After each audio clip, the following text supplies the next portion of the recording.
Um, so Lorinda's asked about getting into the music industry. I mean, there's so many different ways, I would say, getting into the music industry now. I mean, even when I kind of got involved, it's changed a lot since then. So I mean, there are many ways you can get discovered on MySpace. You can get discovered at gigs. You can get discovered on, Pop Idol. You can get X Factor or whatever. You can get discovered in so many different ways these days. So I think two things for me remain really important as ever, and that is first of all, get your music made in however small a fashion that is. Maybe you just do it on your computer. Maybe you go to a small studio. Pretty much every home computer has some recording software on it now. So I get that music made, get the experience of making your music and hearing how it sounds. That's really important. And then I'd say get out there and do some gigs, because it's so important to have that experience of connecting with an audience, and that is, I think, what a lot of people lose these days, because they don't have that experience of playing in front of people.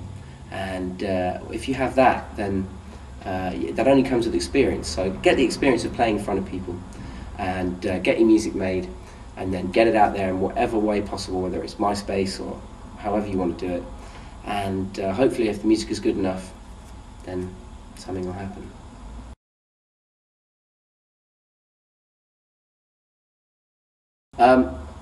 In my spare time,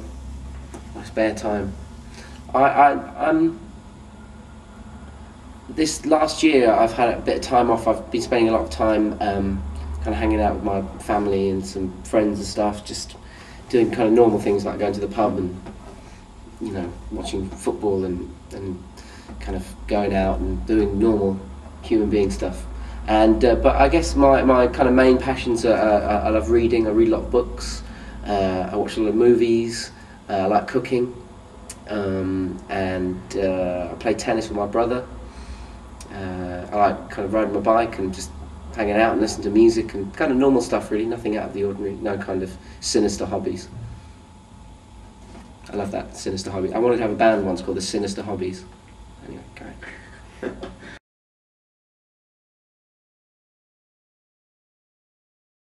This is a really good question, actually, because I think when you spend every day of your life kind of being creative, trying to create something, it all starts to kind of merge into kind of one concept, which is trying to express something to someone else. And sometimes that is through a song, or sometimes it's the story I'm trying to convey in a song. And because I'm I enjoy film so much and I enjoy books so much, I obviously have kind of ambitions that maybe something I do might kind of translate to a film idea or a novel idea. I mean, yeah, I think that is something I'd love to pursue. Certainly writing, I could see myself doing. In fact, before I was a musician, I thought I would be a writer. So, maybe that is something I'd like to pursue. I always think one day I might study music, learn how to read music and write music and study composition, all that kind of stuff. So that is a possibility, but I'm not in a hurry to do that at the moment while things are going well.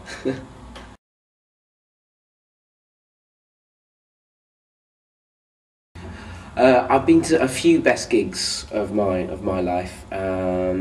Most recent one I can remember was seeing Tom Waits at the Hammersmith Apollo. That was a couple of years ago. That was so amazing. I mean, it was first of all amazing to see Tom Waits because he doesn't gig much, but also just the power of the gig was so incredible. He's a performer you can't take your eyes off, and it's not like he's dancing or doing anything outrageous on stage, but he's just this incredible character with so much charisma, and you just have to watch him. And musically, what he did was flawless, and he's an engaging storyteller. And obviously the songs are great, the music is great. That was one of my favourite gigs. I think a Radiohead gig I saw when I was 16. That was in London too. I can't remember the venue, but that was amazing. Joanna Newsom at the ICA. That was incredible. AC/DC at Donington Monsters of Rock, '95. Brad Mehldau at the Village Vanguard in New York in 2001.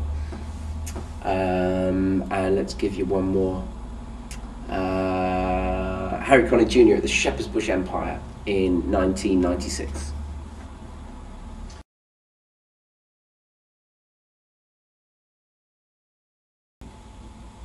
I think most musicians involved in jazz probably have kind of dreams about collaborating with Miles Davis. When you ask that kind of alive or dead question, he's the kind of the dead one that immediately springs to mind, just because he was such a kind of fearless innovator and just not frightened of what anyone thought. You know, I figure I could do something really kind of crazy with him. In terms of like collaborating, I'm collaborating a lot with my brother at the moment on some dance music we've been making, which is really fun. So that's kind of like my dream collaboration. But I'd love some great remixes done by I don't know, Burial or Villa-Lobos or Diplo or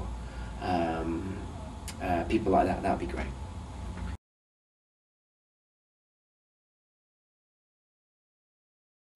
With regards, you know, with the new album, I've written loads of the new songs. I've done some arrangements for some covers, some standards, some kind of contemporary stuff, and I've actually recorded some stuff here in London.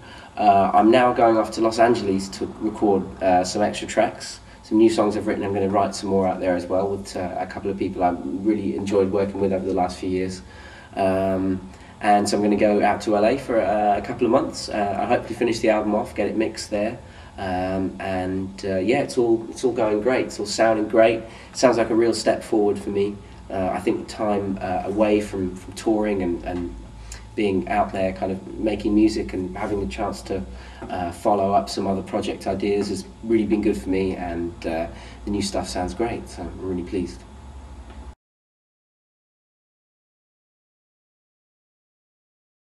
Recent trip to LA where so I've got to try and remember the we performed with. On stage was Gabe Dixon, Sarah Bareilles, John Legend, and Stevie Wonder. And Stevie Wonder was a surprise guest, so I didn't know that was going to happen. And it's very easy to talk about the most surreal experience of my life, but that really was kind of utterly surreal. Kind of being side stage and seeing Stevie come on and perform for a very small audience and with us standing at the side of the stage, and then inviting us to come on and sing I Wish with him, which I would say that was the most terrifying thing, having a mic in my hand and Stevie turning around and saying to the people behind him, saying, right, you guys sing the next verse. That was really, really terrifying. So I ended up singing some backing vocals, and Stevie gave me a hug at the end and said he enjoyed my set. And yeah, I don't know how you get your head around doing things like that, but it really was totally amazing. And to hear Stevie up close is it's something that I'll never forget. Definitely, it was amazing.